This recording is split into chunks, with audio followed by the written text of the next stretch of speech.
자, 주말에 정말 믿기 힘든 그림을 한번 봤죠.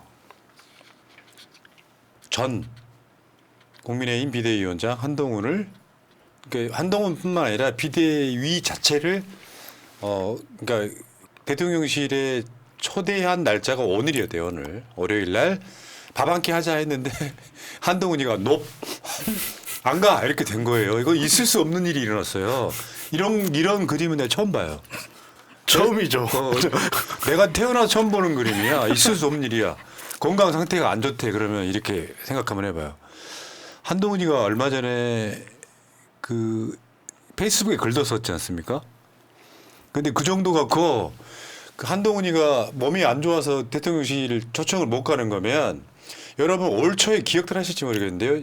신년 뭐 인사회인가 뭔가 있을 때 언론들이 무슨 지랄을 했냐면 젊은 한동훈과 나이 먹은 이재명을 비교하는 샷이 나올 거다 이런 보도가 있었어. 그렇죠. 근데 이재명 대표가 테러를 당함으로써 그게 없어졌잖아요.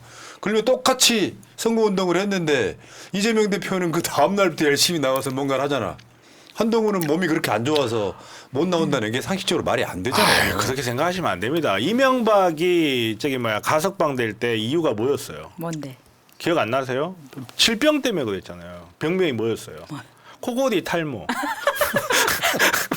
나라고 좀 드셔야겠네. 아니 저 이쪽 분들은 그게 가짜였은 줄 알아. 그렇죠. 아무튼 그렇잖아요. 그러면 근데 지금 동일한 병명이 느껴지는 것 같지 않습니까? 그렇네요. 아니 근데 여기서 보시면 심각한 건강상의 문제가 있을 수 있어요. 대통령 비서실장에게 직접 연락을 받았고 전 이 부분에서 아니 대통령한테 직접 연락을 받은 게 아니라 대통령 비서실장에게 직접 연락을 받았다. 여기서 일단 첫 번째로 빈정이 상했다라고 봅니다. 그렇기 때문에 건강상의 이유로 참석이 어렵다는 입장을 밝혔다. 나 밥 안 먹어. 이 말이거든요. 그러니까 그거는 이게 예견이 됐던 건 뭐냐면 내가 비유를 들여 설명을 했잖아요. 마차하고 정필승이 유튜브 채널 갖고 서로 싸워. 그래서 서로 막 저격해. 근데 내가 정필승 인터뷰한 거예요. 그러면 내가 정필승 편 들어준 거잖아. 그렇죠. 딱 두 사람을 초대해갖고 토론하는 것도 아니잖아요. 그거랑 똑같이 홍준표를 불렀잖아요. 근데 홍준표가 총선 끝나자마자 한동훈 계속 저격했잖아. 거기에 대해서 한동훈이 이제 감이 온 거야. 이를 되면 협박일 수도 있어요. 그렇죠. 그럴 수도 있고 저는 개인적으로 약간 다른 생각을 하는 게 한동훈은 윤석열이라는 사람 인간을 너무나 잘 알잖아요. 이 인간이 어떤 성장을 갖고 있는 사람인지. 자기가 이 자리에 불려나갔을 때 틀림없이 또 1시간 이야기하면서 58분 이야기할 텐데 그 하면서 자기한테 좋은 소리 한마디 안 나오고 계속 그것만 떠들고 있을 텐데 그걸 견디기가 너무너무 힘들지 않았을까. 근데요, 솔직히 말씀드리면 윤석열과 한동훈의 저 중간중간 갈등이 있었잖아요. 뭐 김경률 뭐 말이 완또 안 했부터 시작해가지고 그리고 뭐 저 서천 화재 가가지고 또 국pol도 인사하고 뭐 이 과정을 거쳤는데 그냥 내가 윤석열과 한동훈을 싫고 좋고를 떠나서 인간적으로 보면 윤석열한테는 그 누가 와서도 똑같은 상황이었을 거예요. 왜? 국민의힘은 선거를 이겨야 되는데 이종섭, 런종섭 나왔지, 황상무 테러 발언 나왔지. 윤석열이가 선거 돕는다고 지역 돌아다니고 토론에 선거 관권 선거 개입을 했지만 대파 딱 보고 875원이 합리적이라고 말해버렸지. 이 상황에서 한동훈은 저는 백약이 무효였을 거라고 생각이 듭니다. 근데 이 상황에서 홍준표를 먼저 만났다는 것 자체가 한동훈 입장에서는 그렇죠. 그렇죠. 이제 완전히 다리 건넜네 이런 생각이 들었을 거예요. 지금 어떻게 보면 한동훈 입장에서는 아니 윤석열이 픽해서 거기에다 꽂아준 거 아니에요. 거기다 꽂아주고 그러니까 자기는 자기 나름대로는 윤석열이 시킨 일을 하려고 자기 깜냥에서 할 수 있는 최선을 다했어요. 근데 자기가 최선을 다할 때마다 윤석열이 와가지고 다 똥을 찍어놓고 이제 와서 자기 탓하면서 홍준표만 만나고 있으면 한동훈 입장에서는 당연히 짜증 나죠. 그러니까 이게 이제 뒷말이 나오니까 한동훈이가 페이스북에 한 말이 기가 막힙니다. 정치인이 배신하지 말아야 할 대상은 국민뿐이다. 이거 뭐 이게 이전에 홍준표가 한동훈을 배신자라 그랬거든요. 잘못을 바로 잡으려는 노력은 배신이 아니라 용기다. 그러니까 내가 배신한 건 윤석열을 배신한 거지만 나는 국민을 배신하지 않았다. 이 맥락이 되는 거기도 하고요. 이거를 직접적으로 윤석열이 봤다면 머리가 있다 그러면 한동훈 경로했을 거예요. 그렇죠. 경로하죠. 아 근데 저는 저게 저 한동훈의 페이스북이 굉장히 오랜만에 올라온 글이었는데 문장 자체가 비문이 굉장히 많고 도치된 문장이 많고 저걸 지금 서울대학교 나왔다는 검사 출신의 법무부 장관 출신의 비대위원장 출신의 사람이 쓴 글이 맞나 굉장히 의심스러울 정도로 맞죠? 지적 능력이 의심스러울 정도더라고요. 뭐 그런 걸 떠나서 저는 개인적으로 우리 이제 사인이니까 동훈이 형 우리 말하는 거 보면 형이야? 뭐 형이겠죠. 그렇구나. 배신이 아니다 용기다 뭐 이런 이야기 했는데 사실 본인이 보여준 용기라는 게 카메라 수십 대 있는 앞에서 허리를 90도로 숙이는 용기 이 정도 말고 다른 용기가 있었나 하는 생각도 좀 들어요. 네, 왜 글을 저렇게 적었냐면 다분히 감정적이었다는 거를 본인이 그 감정을 다스리지 못한 채 페북을 써서 저렇게 된 것 같은데 예를 들면 홍준표가 윤석열을 만나기 전날 한동훈 너는 특검이나 받아라 이렇게 글을 썼다가 지웠단 말이에요. 그러고 나서 윤석열을 만났는데 그 윤석열을 만나는 4시간 동안 한동훈 특검에 대한 이야기를 하지 않았을까요? 저는 100% 했다고 봅니다. 그 관련해서 한동훈은 물론 나 밥 안 먹어라고 표현은 하긴 했지만 그 관련해서 굉장히 위협적인 거를 받았다라고 생각이 들더라고요. 충분히 가능한 이야기죠. 네. 간단해요. 누구를 먼저 만나느냐 얼마나 중요한데. 겁나 중요하죠. 그러니까 이게 누구를 먼저 만나느냐인데 윤석열의 시그널은 홍준표 편이라는 걸 보여준 거예요. 근데 본인이 한동훈을 직접 때릴 수가 없는 입장이니까 홍준표라고 하는 칼을 가져와서 차도살인한 겁니다. 칼을 빌려와서 살인한 거예요. 이 메시지 모르겠어요? 이거는 삼척 동자도 아는 이야기지. 아 이게 윤석열의 메시지 가깝구나라고 느끼는 건데 갑자기 단독으로 부르는 것도 아니고 야 그 비대위원회 했던 놈들 다 들어와봐 이렇게 되는 상황이잖아요. 네. 또 기분 나쁜 거야.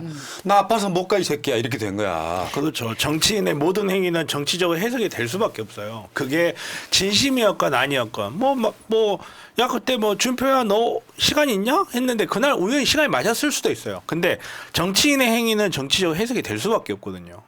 근데 그 비대위 다 들어와봐라고 해서 들어오라고 했는데 막상 한동훈한테만 저 메시지가 갔지 다른 비대위원들은 그 메시지를 받은 사람이 없다는 거예요. 그러면 사실 타겟은 한동훈이었다는 겁니다.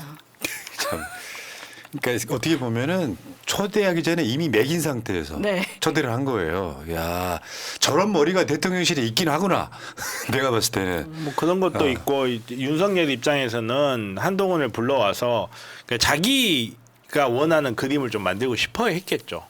나는 한동훈이 정치적 책임이 있건 없건 나는 만난다. 약간 좀 이런 그림을 만들어주고 싶었는데 한동훈이 그대로 원하는 대로 움직여주지 않은 거죠. 야, 나 이건 안 이제 가. 완전히 갈라섰다고 봐야겠죠. 네. 이제는 원수지간 될 거고요.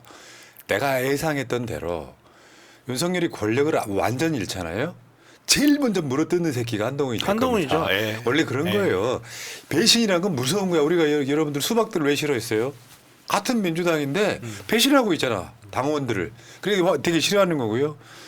이제 한동훈 자체가 지금 뭐 자작극은 아니겠지만 국회 앞에다가 화환 막 세워두고 이제 화환 쇼를 하니까 이까지 때리면은 한동훈의 입지가 하나도 없는 거야. 이거 화환 쇼 이런 게 지금 국회 앞에 지금 아직도 저게 원래 저 불법이라면서요. 불법 광고물 불법 치우라고. 광고물. 아니 그런데다가 저 모임이라는 게 뭐 한동훈의 동료 시민이라는 또 급조된 저 조끼를 입고 그 저기가 국회에 도대체 한동훈과 국회가 무슨 관계가 있죠? 한동훈이 국회의원도 아닌데 저기가 딱 국회 정문 앞도 아니고 국회 헌정회 앞이에요. 그 굉장히 떨어진 곳이거든요.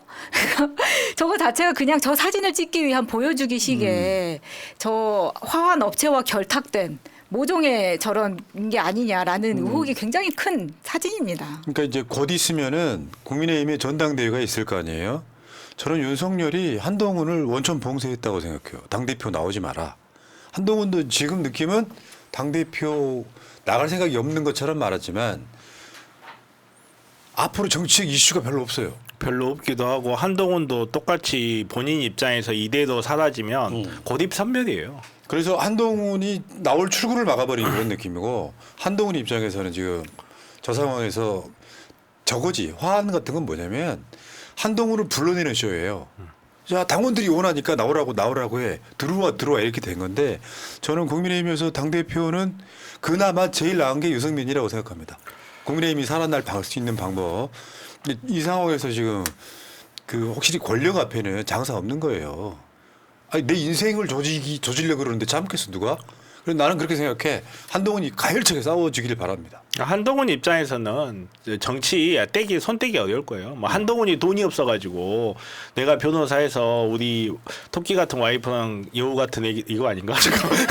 먹여 살리지 않으면 안 된다 하면 개업해서 변호사 할 수도 있겠지만 그런 사람 아니잖아요. 그런 사람 아니고 정말로 어떻게 보면 정치뽕을 제대로 맞은 비정치인이거든요. 말 사람들 앞에서 환호하는 그 속에서 후보들 발로 친 거 아니지 손으로 밀고 셀카 찍고 깡충깡충 뛰고 그 뽕을 한번 맞아본 사람이 그 맛을 잃지는 않을 거예요. 그걸 반드시 추구하게 될 거예요. 이게요, 이런 게 있어.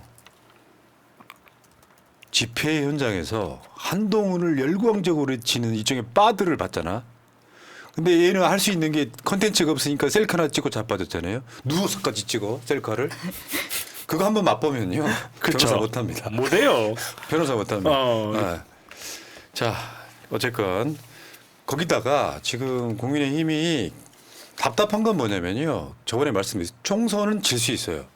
근데 대통령실이 지금 10여일 이상을 까먹었잖아요. 이상한 짓을 허비하느라고. 나는 잘했는데 국민들이 못 알아먹었다. 여기 윤석열의 메시지의 총합이고 국민의힘 내에서는 지금 무슨 실무형 비대위로 갈 건지 뭐 혁신형 비대위로 갈 건지 아니 그 비대위로 끝나면 또 문제가 되지 않겠습니까? 당대표를 어떻게 세울 건지 아직도 정해진 게 없어요. 그러니까 계속해서 나락에 빠지는 거예요. 구심점이 없는데 지금 공식적인 직함을 갖고 있는 구심점이라고는 윤재옥밖에 없어. 원내대표. 근데 윤재옥이 무슨 힘이 있겠어요. 제가 봤을 때는 국민의힘은 계속 저런 식으로 나락에 빠질 것이다. 그걸 할 수 있는 건 그거 아니에요. 국민께 잘못했으면 사죄하는 거. 그것밖에 못하는 거죠. 왜? 애들이 할 수 있는 게 하나도 없거든요. 사실은 지금부터는 윤석열 임기를 채운다고 해도 국민의힘이 할 수 있는 게 하나도 없어요. 예를 들어서 아까 뭐 이따가 그 이야기 좀 하겠습니다만 민주당이 상임위원회 구성해가지고요. 이렇게 해도 돼요. 지난주에 한 이야기이긴 합니다. 상임위원회 별로 상임위원장 알아서 뽑아. 그게 정상적인 거잖아. 그러면 모두가 다 과반을 넘어가니까 민주당이 다 해도 돼요. 속수무책이 될 수밖에 없는 거예요. 그래서 여당이 과반 의석을 얻어야 국회의장도 갖고 뭐 법도 좀 처리하고 윤석열이 하고 싶었던 걸 한다 그러는데 사실상 불가능해졌다. 못하죠. 아무것도 못하죠.